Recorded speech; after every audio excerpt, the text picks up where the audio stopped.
आपको, हमें, हमारे शहरों को, हमारे देश को सुरक्षित रखने में इन तीनों की बहुत अहम भूमिका है। अगर ये फेल हो जाए तो हम शायद जीवित ना रहें। इतनी अहम भूमिका है इन सज्जनों की। जावेद साहब, सबसे पहले मैं आपसे जानना चाहूंगा कि आखिर क्यों हमारे देश में लड़के जो अच्छे परिवारों से आते हैं, कुछ अच्छी नौकरियां कर रहे हैं, इंजीनियर्स हैं, डॉक्टर बनना चाहते हैं, लाखों कमाते हैं, लेकिन आतंकवादी बनना चाहते हैं, इस्लामिक स्टेट की तरफ अट्रैक्ट हो रहे हैं, क्यों?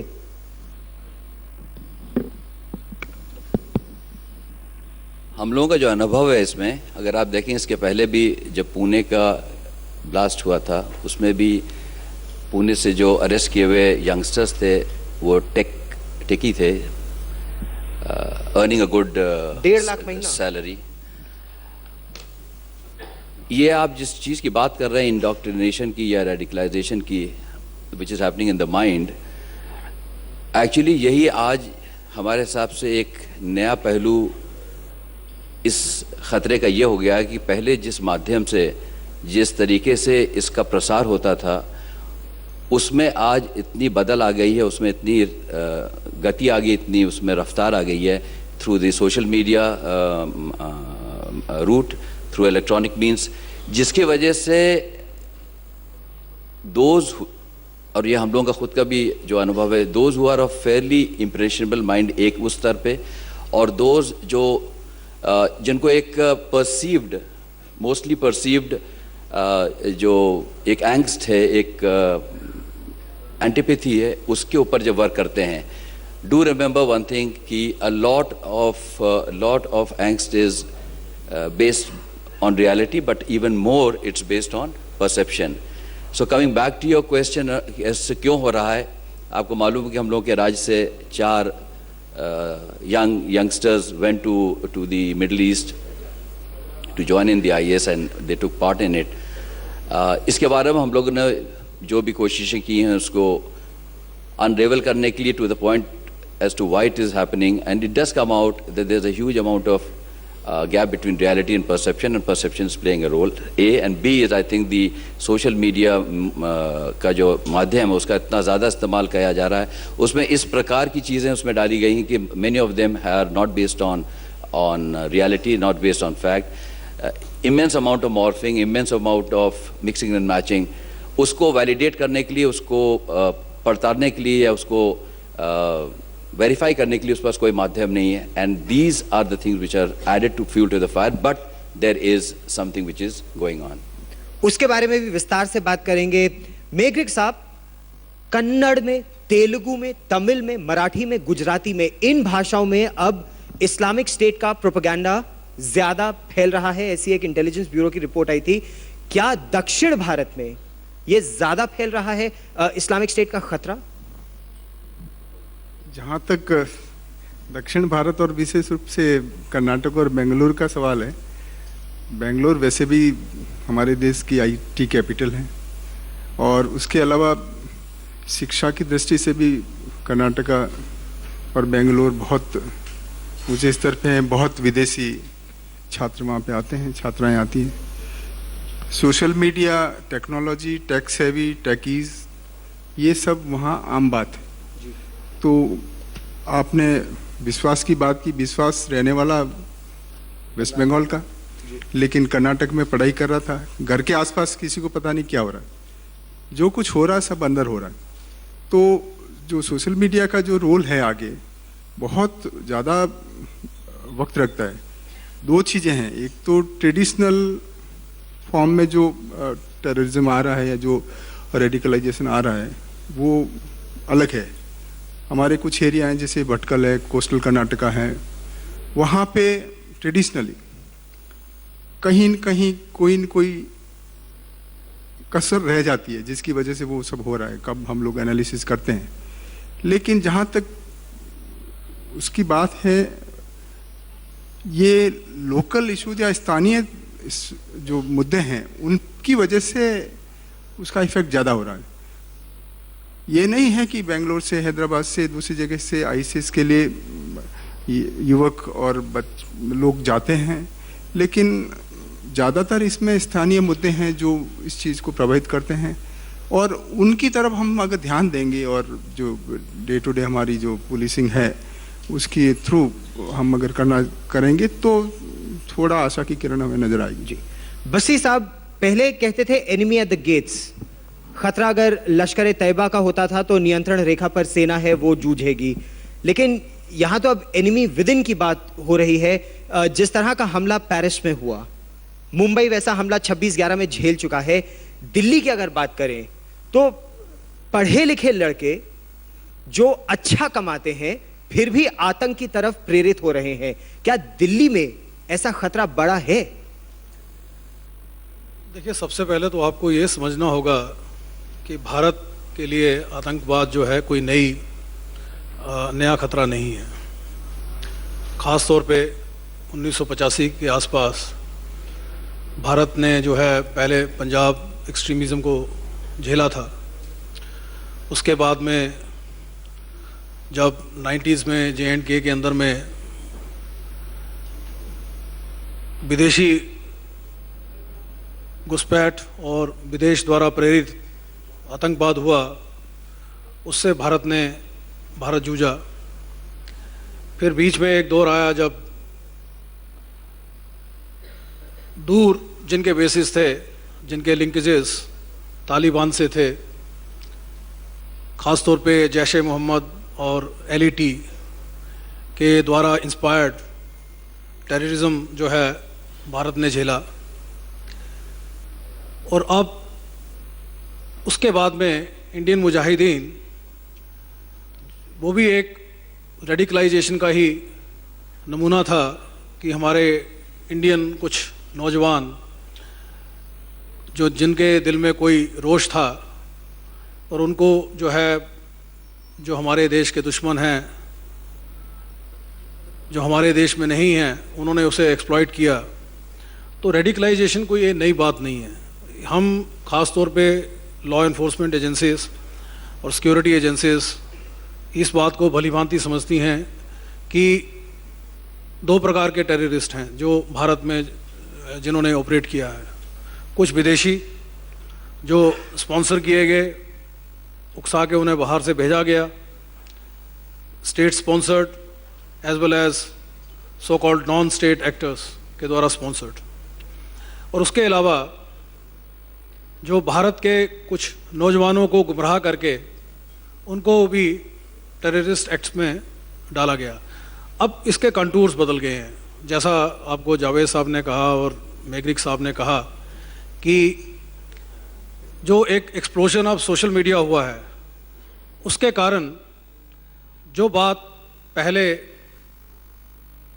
टेलीफोन के ज़रिए की जाती थी या जो बात पहले आपस में मिलके की जाती थी या चिट्ठी के आदान प्रदान के द्वारा की जाती थी, अब वो चंद सेकंड्स में इंटरनेट बेस्ड ऐप्स के ज़रिए की जा सकती है। और ट्विटर, फेसबुक और उसके अलावा जो वेबसाइट्स हैं, उसके ज़रिए जो कोई रोषित व्यक्ति है उसके माइंड को प्रदूषित किया जा सकता है। पर मैं एक ये कहना चाहूँगा, एक सबसे पहले कि भारत की जो लॉ एनफोर्समेंट एजेंसीज़ हैं उन्हें इस बात की समझ है, उन्हें मालूम है कि देश के बाहर से इस प्रकार के हमेशा प्रयास किए जाते हैं। पहले बगल से होते थे, अब इसका आईसिस का जो है वो जो इन्फ्लुएंसिंग मिडिल ईस्ट से हो रही है। तो काउंटर स्ट्रेटजीज़ भी हैं। और उसके अलावा एक जो भारत की खूबसूरती है, इंडिया एक इंक्लूसिव सोसाइटी है। इंडिया के अंदर में रिलीजियस डिफरेंस हैं, लैंग्वेज के डिफरेंस हैं, रीजनल डिफरेंसेस हैं, पर बैटल लाइंस जो हैं उनके that fault lines are not very sharp.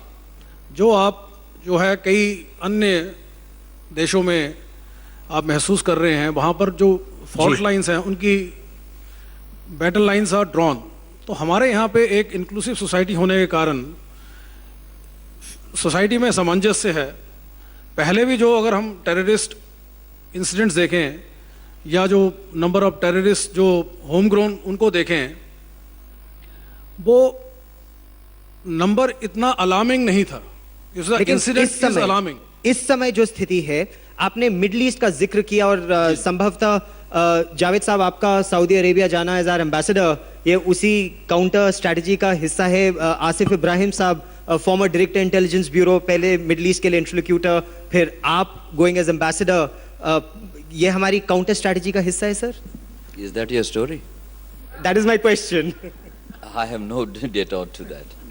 But ये बताइए सर, औपचारिक तौर पर यह कहा जा रहा है कि 23 भारतीय हैं जो इस्लामिक स्टेट के लिए लड़ रहे हैं, 19 अभी भी. क्या ये टिप ऑफ द आइसबर्ग है या समस्या इससे कहीं ज्यादा गंभीर है? सर, इसके बारे में इतनी हम लोगों के पास आई थिंक ब्यौरा नहीं है कि जिसके ऊपर नंबर दिया जाए. The fact of the matter, जिसका जो मुद्दा, मेन मुद्दा इसमें है कि ये एक फैक्चुअल पार्ट है कि यहाँ से लोग गए हैं. इट्स अ फैक्चुअल पार्ट कि यूथ गए हैं. इट्स अ फैक्चुअल पार्ट कि वॉलंटरीली गए हैं. इफ यू सी, ये तीनों चीज़ को अगर आप देख लिया जाए, जैसे unlike earlier when it was piggyback riding on a criminal network like the 92, 93, और या फिर there were modules which were paid और something, here it is something which is voluntary. So इसकी शुरुआत हुई है. How big the problem is what I think we are all trying to analyze and figure out कि इसका प्रमाण कितना है, इसका स्तर कहाँ तक पहुँचा हुआ है.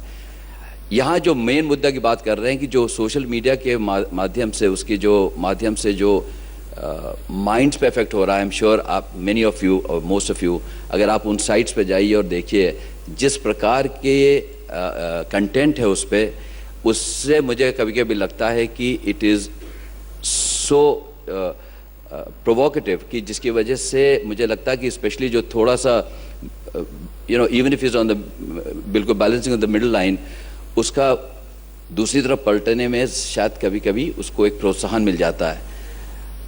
लेकिन there क्यों is, कोई, मतलब अगर लाख रुपए, 1.5 लाख रुपए कमा रहा है तनख्वाह, पत्नी है, बच्चे हैं, फिर भी आतंकवादी बन गया?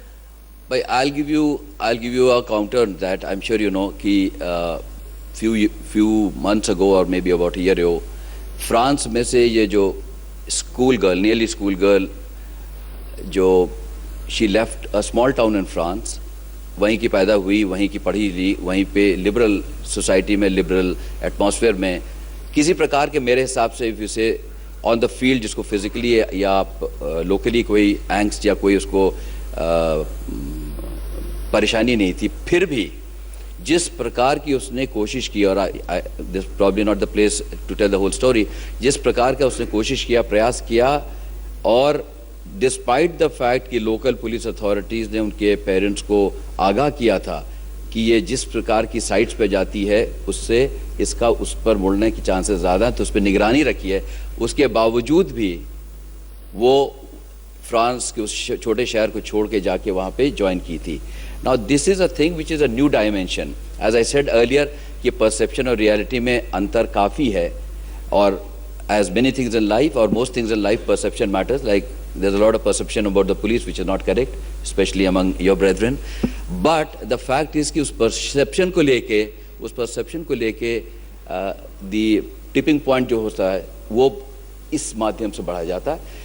It is something we have to really go deeper into it. Maybe हम लोग के यहाँ जैसे महाराष्ट्र में we are looking at radicalization और de-radicalization के बारे में as a policy of the state, जिसमें हर प्रकार के डिपार्टमेंट्स और उनके इनपुट्स आएंगे, जिससे पता लगेगा कि एग्जैक्टली किस चीज़ों से नाराज़गी या किस चीज़ से एंग्स या किस चीज़ से परेशानी होती है. इट्स नॉट नेसेसरी कि हमेशा it is built up initially on communal lines or on ideological lines. कभी कभी बहुत छोटे छोटे इंफ्रास्ट्रक्चरल चीज़ों से लेके कंपैरिजन होते होते it just goes out of proportion.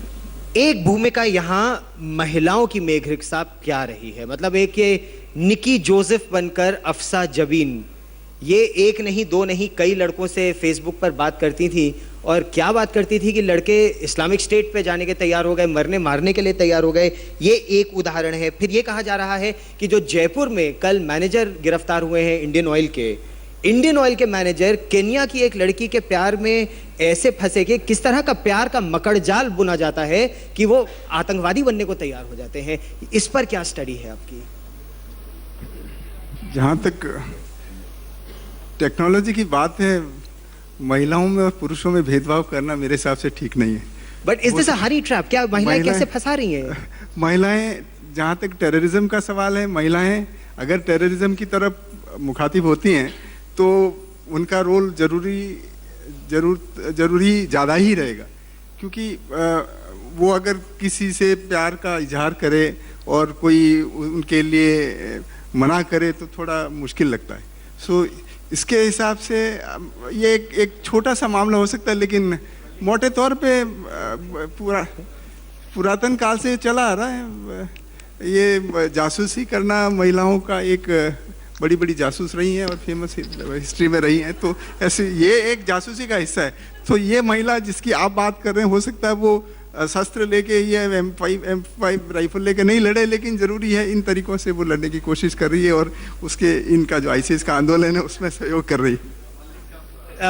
बसी साहब, आपकी इस पर कोई स्टडी की क्या? महिलाएं फेसबुक पर इस तरह से, क्योंकि एक दो से नहीं ज़्यादा इंस्टेंसेस ऐसे हुए हैं, इन लड़कों को फेसबुक पर चैट करके अट्रैक्ट किया और फिर इस्लामिक स्टेट या आतंकवाद की तरफ खींचा। देखिए, ऐसा है कि मैं ऑपरेशनल डिटेल्स में नहीं जाना चाहूँगा कि फेसबुक पे या सोशल मीडिया पे क्या देखा जा रहा है या क्या नहीं किया जा रहा। मैं आपको एक दूसरा पहलू देना चाहता हूँ कि ये समस्या, इसे यही आपने देखा होगा कि विश्व को हमेशा से भारत इस समस्या के बारे में बताया करता था और विश्व के कई राष्ट्र इस समस्या को उस समय समझने में अपने आप को असमर्थ पा रहे थे, या वो जानबूझ के इस समस्या को इतना तूल नहीं देना चाहते थे। चूँकि हमने इस समस्या को तकरीबन आप समझ लें 30 साल से देखा है, 85 से अगर हम शुरू करते हैं तो 30 साल के अंदर में जो what you are seeing on the social media, in fact has been happening even otherwise. देखिए, पहले भी लोग विदेशों में ट्रेनिंग के लिए जाया करते थे, पहले भी लोग विदेशों में मीटिंग्स करने जाया करते थे, और ये जो है अब क्योंकि the capacity has increased, the person who is transmitting information, his capacity has increased, he need not call somebody to his country or his place। और बाकी जहाँ तक सवाल है, कई बार क्या होता है कि इस प्रकार की इसमें रोमांटिसिज्म भी रहता है इस प्रकार की फ़िलासफ़ी में। उसी द ISIS की जो philosophy can attract certain individuals. अगर आपने एक सवाल किया था कि जो 1.5 लाख कमा रहा है वो इस प्रकार का काम क्यों कर रहा है। 10 लाख कमाने वाला अगर चीटिंग कर सकता है, 10 लाख कमाने वाला अगर महिलाओं के प्रति अपराध कर सकता है, 10 लाख कमाने वाला किसी का कोई अन्य भयंकर अपराध कर सकता है, तो कोई कारण नहीं कि 1.5 लाख रुपया डजंट बिकम कि अगर आप 1.5 लाख कमा रहे हैं तो आपको इस प्रकार की जो है चीज़ अट्रैक्ट नहीं करेगी। पर आपको ये समझना पड़ेगा कि हमारी खुशकिस्मती है कि हमारी जो आपने कोई tip of the iceberg use किया था, ये टिप ऑफ द आइसबर्ग नहीं है किसी भी हालत में, आज की तारीख में कम से कम। आगे क्या होता है इसका मैं कह नहीं सकता, पर जो हमारी इंफॉर्मेशन है आज की तारीख में, जो स्ट्रेटजीज हमारी इन प्लेस हैं, I can assure you it will never become an iceberg in the sea. It will never be what we will know will never be the tip of the iceberg. अब आप इन cases को भी देख लीजिएगा। इन cases के अंदर में अगर ये लोग पकड़े गए हैं तो इसका मतलब ये है कि नज़र थी। जब लगा कि पानी सर के ऊपर से जा रहा है तो जो है फिर उसमें कार्रवाई की गई। लेकिन ये मेहदी मसरूर बिस्वास के केस में तो पता नहीं चला, वो तो एक ब्रिटिश अखबार को पता चला और ब्रिटिश अखबार ने भारत सरकार को बताया, वरना तो वो इंडोक्ट्रिनेशन करे जा रहा था लोगों का। 24 साल का लड़का बढ़िया काम कर रहा है, उसके माता पिता तो खैर यही सोच रहे थे, लेकिन वो इस्लामिक स्टेट में आप कैसे पहुंचे, कैसे उनके लिए लड़े, ये लोगों को सिखा रहा था और हमें इसके बारे में पता ही नहीं था हमारी सरकार को। मैं एक छोटा सा जवाब दे दूं इसका, अगर एक उनसे पहले देखिए, इंडोक्ट्रिनेशन और एक्ट के बीच में एक गैप होता है। इंडोक्ट्रिनेशन की जो स्टेज होती है उसकी खबर को प्राप्त करना मुश्किल होता है। पर जब इंडोक्ट्रिनेशन से जब आदमी एक्ट की तरफ चलता है तो उसमें कई इस प्रकार के प्रोसेसेस होते हैं जिनको समझना जो है लॉ एनफोर्समेंट एजेंसीज के लिए ज़्यादा आसान होता है। तो इसलिए इंडोक्ट्रिनेशन के अंदर में अगर एक नहीं पकड़ा गया और एक पकड़ा गया तो उससे हमें बहुत ज़्यादा मीनिंग नहीं निकालना है, क्योंकि सवाल ये क्या खतरा है, आज की तारीख में क्या खतरा है, क्या दिल्ली शहर, बेंगलुरु शहर, मुंबई शहर सुरक्षित हैं? मैं ये आपको ये कहना चाहूँगा, देखिए खतरा कभी भी रूल आउट नहीं किया जा सकता, पर जो भी पुलिस ऑर्गेनाइजेशन है इन तीनों शहरों की, और जो भी सेंट्रल एजेंसीज हैं इस काम को देख रही हैं, उन्होंने अपनी तरफ से और काफ़ी अच्छे जो है इसमें कदम उठाए हुए हैं। लेकिन खतरा बड़ा जावेद साहब लोन वुल्फ अटैक का है, जैसे ऑस्ट्रेलिया में हुआ था कि एकाएक एक आदमी एक दिन उठा और हथियार लेकर पहुंच गया, या लोन वुल्फ अटैक से ज्यादा पेरिस की तरह या मुंबई की तरह 26/11 की तरह हमला का खतरा है, इस्लामिक स्टेट का खतरा बड़ा है, या लश्कर तैयबा और पाकिस्तानी आतंकवाद का खतरा बड़ा है? सी, जो टेररिज्म का खतरा है now it is become very complex, and I am not trying to say कि पहले it was less complex, but it's become far more complex because जिस चीज़ों से प्रोत्साहन मिलता है, जैसे बसी साहब ने कहा कि जो it's not the income which is a deterrent, is something which is in the mind. इसलिए मुंबई का अगर हमला देखा जाए 26/11 का, it was a module based thing जिसमें X number of people, not too many, came, which is repeated after many years in a way. Other things बिल्कुल exactly नहीं है in Paris, which is few this thing about it. उसके पहले अगर आप देखा जाए महाराष्ट्र में जितने हम लोगों के हुए हैं, देवर अगेन मॉड्यूल बेस्ड। IM के जो हुए थे 2002 और 3 में, जो सीरीज ऑफ बॉम्ब ब्लास्ट हुए थे जिसमें आखिर में जवेरी बाजार और गेटवे ऑफ इंडिया में हुआ था। Similarly it was repeated in the railway. So if you see the whole thing has become complex. What I see that the IS seems to have now loomed very large over a picture. इसमें एक चीज़ जो बसी साहब कह रहे थे, I just add to it, कि what is the philosophy, what that, वो क्या चीज़ कह रहे हैं जिससे लोग आकर्षित होते हैं उनसे, और उसमें I think some seeds can be found in it, because वो एक तरफ से रिलीजन के तौर का वो देते हैं, दूसरी तरफ से they give you, as I have read on many of the things, कि आपको एक way of life. Now there is a huge dichotomy जिसमें समझ ऑफ रिलीजन और वे ऑफ लाइफ में इन्होंने जो उसको ग्लोरीफाई किया हुआ है। It's not necessary, it is not, definitely not what is the true religion. We don't want उसके बारे में आज चर्चा करने की समय नहीं है, परंतु terrorism today, I tell you, is far more complex and far more myriad उसके वो आएंगे. Lone wolf is one easy way out, because जहाँ the moment you have motivated one person, he becomes a walking talking whatever you want to say it. जो आपका सवाल था पहले कि इसके बारे में ये जो पुराने माध्यम से करते थे, please remember technology today has really brought in something जो पहले, जैसे CP दिल्ली साहब ने कहा था, it's not that it's not there. I think उसका प्रमाण उसका इतना ज़्यादा विस्तारित हो चुका है, इतना ज़्यादा बढ़ गया है, and it grabs this thing. What happened in California, if you see, is a lone wolf का best one of the recent examples, कि जहाँ पे टोटली अनरिलेटेड सिचुएशन में अ कपल वेंट, बल्कि if you see the whole story, I would say the lady asking to your question of earlier question, which I thought was a bit of a trap for CP Bangalore, but here is a person who teamed up and did it. So ये lone wolf को तो रहेगा, because it is something like, it's like leaving out bots, you know, in the महिला ने ही पुरुष को indoctrinate किया और फिर दोनों ने मिलकर कैलिफोर्निया में आतंकवादी को घटना को अंजाम दिया। दूसरा भी इंडोक्ट्रिनेट हुआ था, लेकिन अब किसने कितना ज्यादा किया वो टाइम विल। अच्छा, एक बड़ी बात यहां पर यह आती है कि जब फ्रांस में हमला हुआ, पेरिस में हमला हुआ, तो बिल्कुल उसके बाद पूरे देश में लॉकडाउन हुआ। कुछ धार्मिक स्थलों पर पुलिस रेड डाली, कुछ धार्मिक नेताओं को हिरासत में लिया, कुछ को यह कहा कि देश के बाहर करने की आवश्यकता है। इस तरह की क्या हमारे देश में जरूरत है, या वहां पर राजनीति आड़े आती है? मेघरिक साहब, आपसे शुरुआत करते हैं। ऐसा है कि जहाँ तक पेरिस के हमलों के बाद की बात है, हम लोग उस समय तीनों कमिश्नर साथ में थे कुछ दिन के लिए, तो कुछ कुछ प्रिवेंटिव एक्शंस हर जगह लेना पड़ता है, वो एक अलग चीज़ है। लेकिन जिस तरह की बात आप बता रहे हैं, शायद मेरे हिसाब से हमारे कर्नाटक में या बेंगलोर में हमने कुछ ऐसा नहीं किया है, क्योंकि किसी वहाँ का उस अटैक का कुछ बेसिस अलग था। यहाँ कुछ अलग राजनीति था। आती है आतंक के खिलाफ लड़ाई में, क्या राजनीति कभी आपका राजनीति हाथ और रोकती है? आतंकवाद में संबंध होगा, लेकिन पुलिस और आतंकवाद में कोई संबंध नहीं हो सकता है। बसी साहब,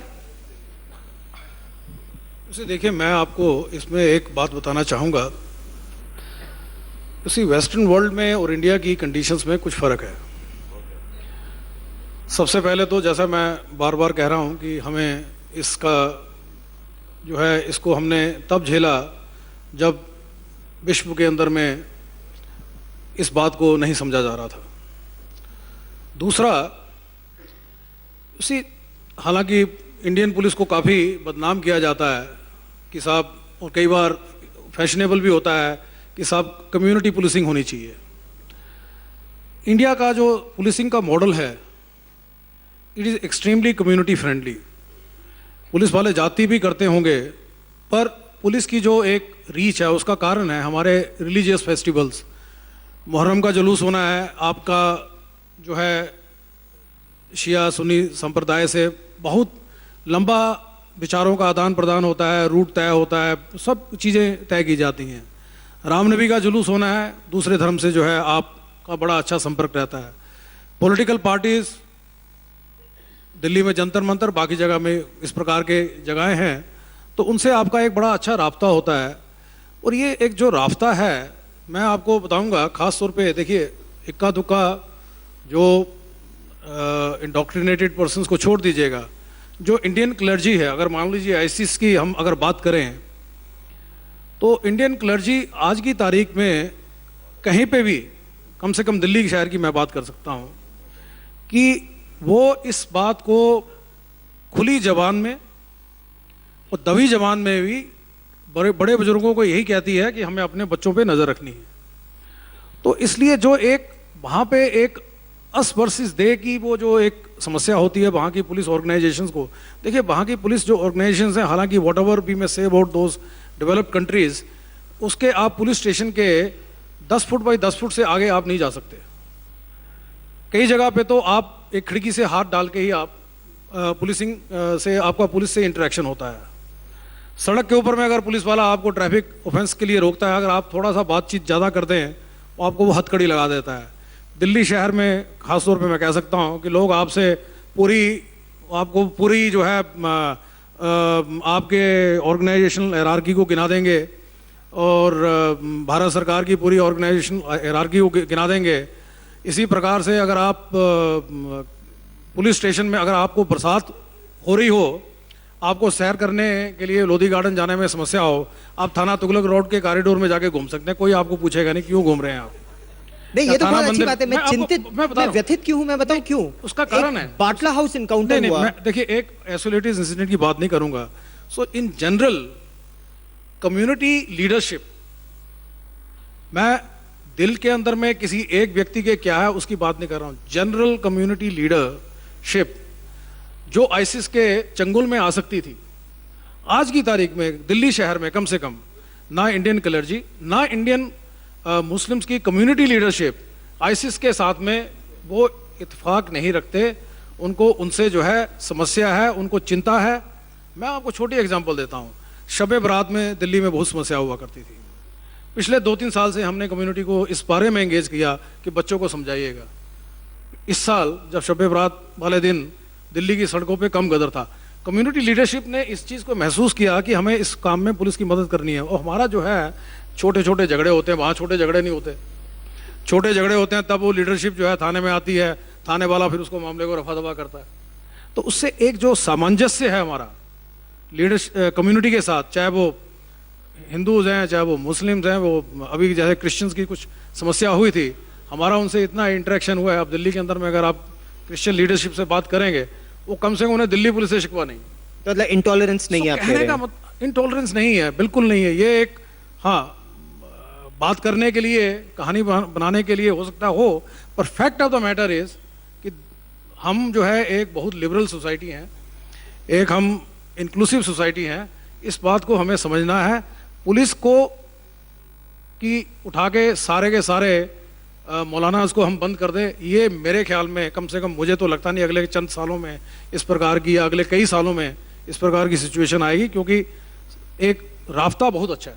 very good sir, very positive.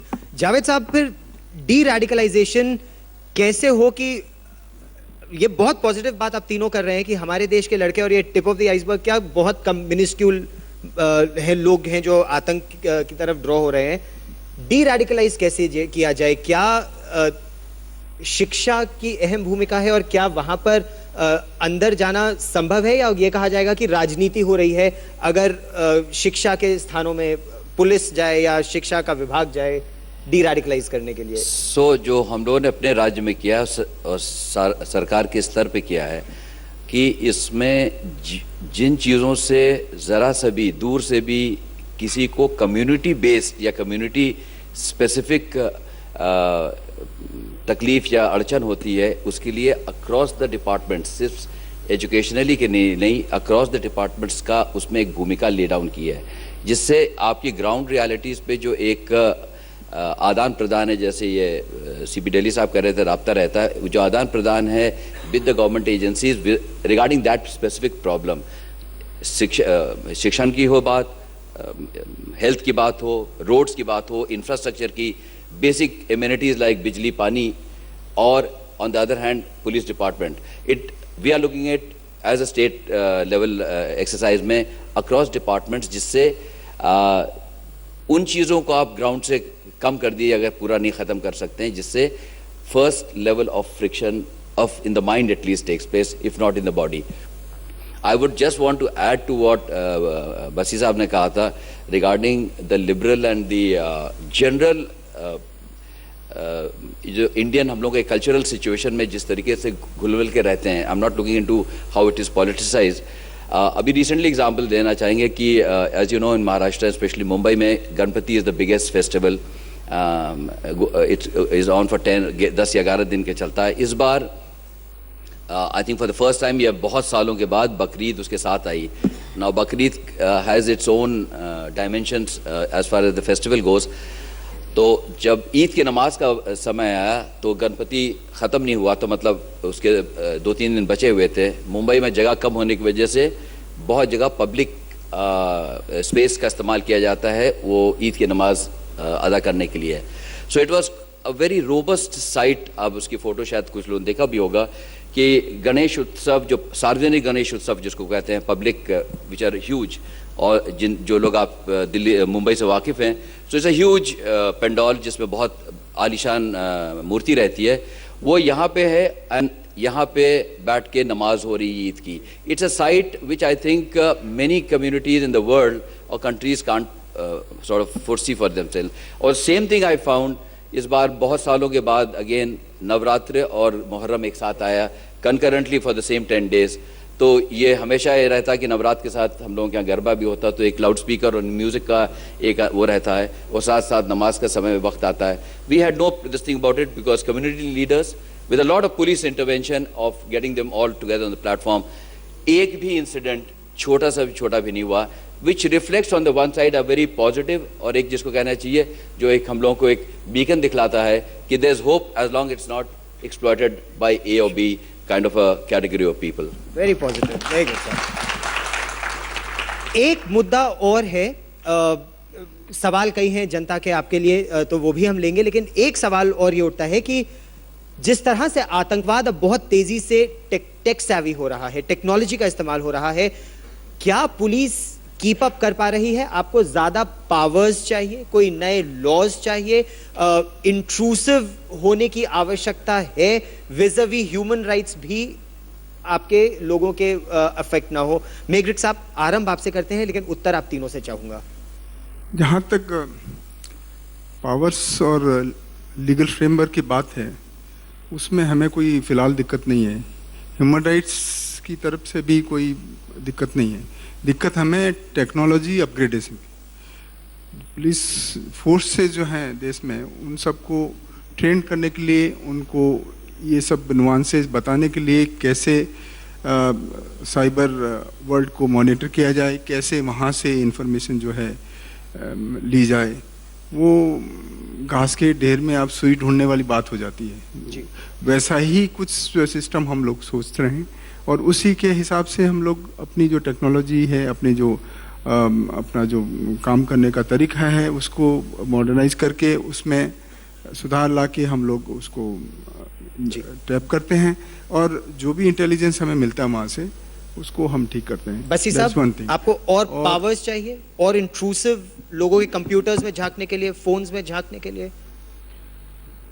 देखिए, इस प्रकार का आपने सब्जेक्ट छेड़ा है तो उस पर परहैप्स यहाँ पे उसको डिस्कस करना ठीक नहीं रहेगा, पर मैं आपको ये बताना चाहूँगा कि ये डबल एजेड सॉर्ड है और टेक्नोलॉजी अगर जो आतंकवादी संगठन है या जो आतंकवादी है उसके काम को आसान कर रहा है, तो टेक्नोलॉजी की एडवांटेज जो है जो सिक्योरिटी एजेंसीज हैं उनको भी मिल रही है। हाँ, कई बार ऐसा होता है कि कुछ नई टेक्नोलॉजीज आती हैं तो उसमें उसको जो है काउंटर उसकी जो स्ट्रेटजीज बनाने में समय लगता है। ये समस्या सिर्फ हमारे लिए ही नहीं है। अभी हमें तीनों को यूएस जाने का मौका मिला था, वहाँ पे जो हमारा इंटरेक्शन हुआ, ये डिलेमा किसी भी सिक्योरिटी एजेंसी के पास है, क्योंकि नई चीज़ जो आएगी उसकी काउंटर स्ट्रेटजी बनाने में आपको समय लगता है, whereas it is available in the market for use, और उसको जो है आतंकवादी या आतंकवादी संगठन यूज़ कर लेते हैं। तो इसमें दोनों ही हैं, लाभ भी हैं, हानि भी है, बट तो इसमें इससे ज़्यादा कहना मेरे ख्याल में जावेद साहब, ठीक नहीं रहेगा।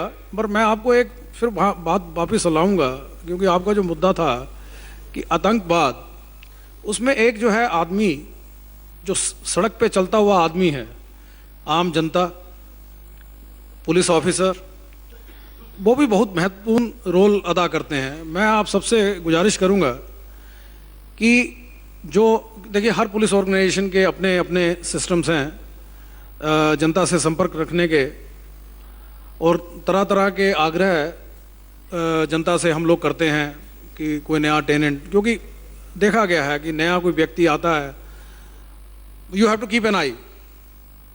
उसी इजराइल के जो एक्सपर्ट्स हैं उनसे जब हमारा कई बार इंटरेक्शन हुआ है, वो ये कहते हैं कि community participation in anti terrorist effort is equally important.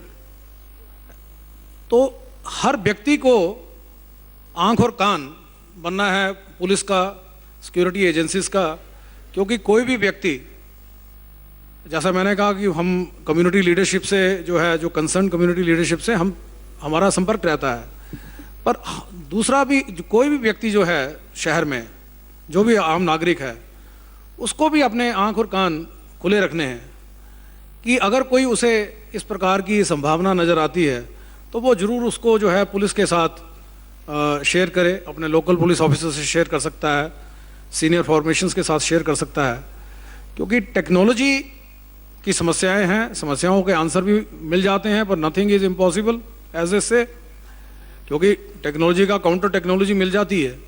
पर जो सड़क पे हम बाशिंदे हैं, हमसे ज़्यादा खबर किसी को नहीं हो सकती जी। तो उसका जो है एक अलग अहमियत है, और मैं आप सब जो संभ्रांत नागरिक हैं, आपसे गुजारिश करूंगा कि इस बात को आप आगे भी सबको बताइएगा।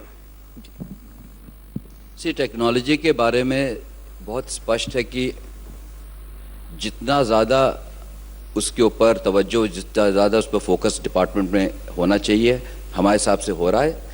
कभी ये एक छोटी सी रेस होती है, कभी वो आगे निकल जाते हैं, कभी पीछे रह जाते हैं। प्लीज़ रिमेंबर, टेक्नोलॉजी के आजकल जिस प्रकार के उसका जो विस्तारित रूप है, कुछ चीज़ों के बारे में तो हमारे ऐसे कम, आप ऐसे पढ़े लिखे, otherwise doing well in the profession, उसका बिल्कुल ज्ञान नहीं है। और उस साहब ने सही कहा है, we need a society which partners with the police.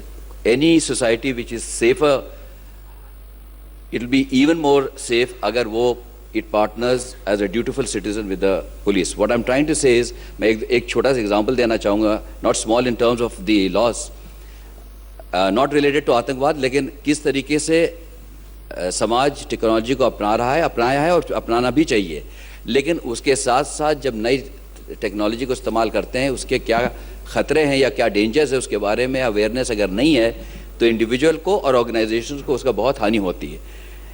और इसमें एक ह्यूमन एलिमेंट आ जाता है, जैसे फॉर एग्जांपल लालच का, उसकी वजह से जाके उसको बहुत नुकसान होता है। Example I want to give, the other day I had a visitor who mind you पढ़ा लिखा है, इंजीनियर है, हैज़ अ गुड जॉब, उसको he got friendly with somebody on the email, और cut a long story short because समय की यहाँ पे थोड़ी सी मर्यादा है, उसको ये कहा उसने whoever purported to be Mr. Martin whatever कि तुम्हारे को फाइनली 500 या 5 लाख या 50 लाख US डॉलर्स इन्वेस्ट करने के लिए हम लाना चाह रहे हैं, हम हिंदुस्तान मुंबई इस तारीख को आ रहे हैं, तुम्हें सिर्फ हमें एक छोटी सी फीस से छुड़वा देना है। वो फी देते देते देते देते I don't go whole thing, he finally came to me because last phone उसके पास उस मिस्टर मार्टिन ने करवाया कि सीपी मुंबई भी कह रहे हैं कि मुंबई में भी एक स्पेशल फ़ी है मुंबई में घुसने के लिए, तो सीपी मुंबई आपको बात करना चाहते हैं। That is when he came. तब तक he had spent 69 lakhs to retrieve this money which he thought he is going to give. पढ़ा लिखा है, इंजीनियर है, काम करता है, फैमिली है, साधारण सामान्य नागरिक है। इस प्रकार के हम बहुत सारे एग्जाम्पल एटलीस्ट मुंबई में दे सकते हैं कि now on the same scale organizations में now we are going through a series of cyber safety series in Mumbai। जब हम बात कर रहे हैं we are talking to all verticals, pharmaceutical, manufacturing, IT, you find telecom, ये हमें बड़ा clearly देख के आ रहा है business is doing well, बड़े पढ़े लिखे competent people in their own spheres, लेकिन जब security की बात आती है तो first cut is on security and the second जिससे बहुत चिंता होती है कि अवेयरनेस ही नहीं है कि जिस चीज़ को आपने अपनाया उसके क्या डेंजर हो सकते हैं। What I will say is not that the police is going to be lagging behind, as I said it's a small little race, there is lot of technology which we also go into it and lot of technology we use. Most importantly is to make a robust strong city, state and a nation. Citizen must play a dutiful role, whether it's traffic violations or adhering to the laws and or on a larger scale matters of security of the nation. Bharat के लिए बड़ा खतरा ISIS या पाकिस्तान का ISI? Javed साहब, okay, बसी साहब।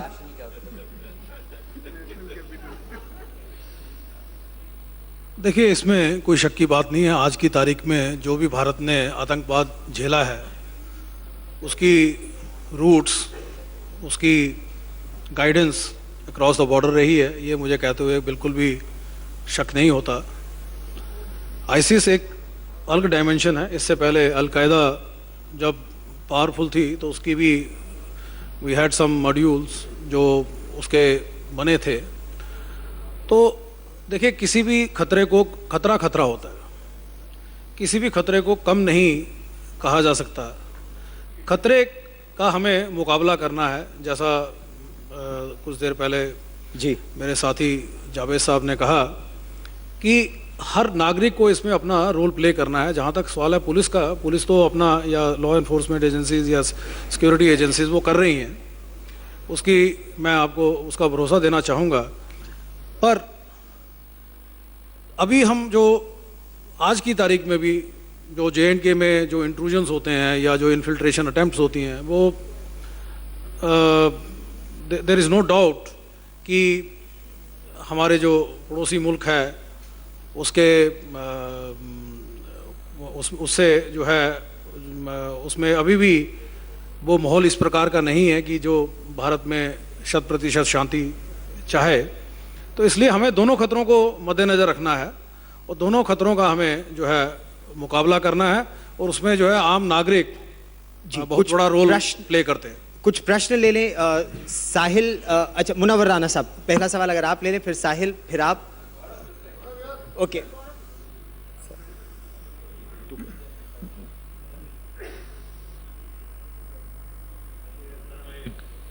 सवाल ये पूछना चाहता हूं कि शेर है कि इस तरह तो मुझे किस्तों में न मारा जाए, अब मेरी लाश को सूली से उतारा जाए। ये बटला हाउस का एक मुजरिम, इसकी 3 बार खबर आ चुकी है कि ये मर चुका है। अभी फिर खबर आई कि वो ISIS में चला गया है। तो इसका क्या मकसद हुआ? मैं दूसरी एक बात मैं आपके माध्यम से ये पूछना चाहता हूं कि रायबरेली की पुलिस की डायरी में मेरा नाम मुजरिमों में है। अगर मैं मुजरिम हूं तो गिरफ्तार अब तक क्यों नहीं किया गया? अगर मैं मुजरिम नहीं हूं तो उस दारोगा या उस इंस्पेक्टर को निकाला क्यों नहीं गया? ये सूली पर लटकाने का क्या तरीका है? जनाब, आपकी जो समस्या है ये एकदम पर्सनल है। मैं आपसे गुजारिश करूंगा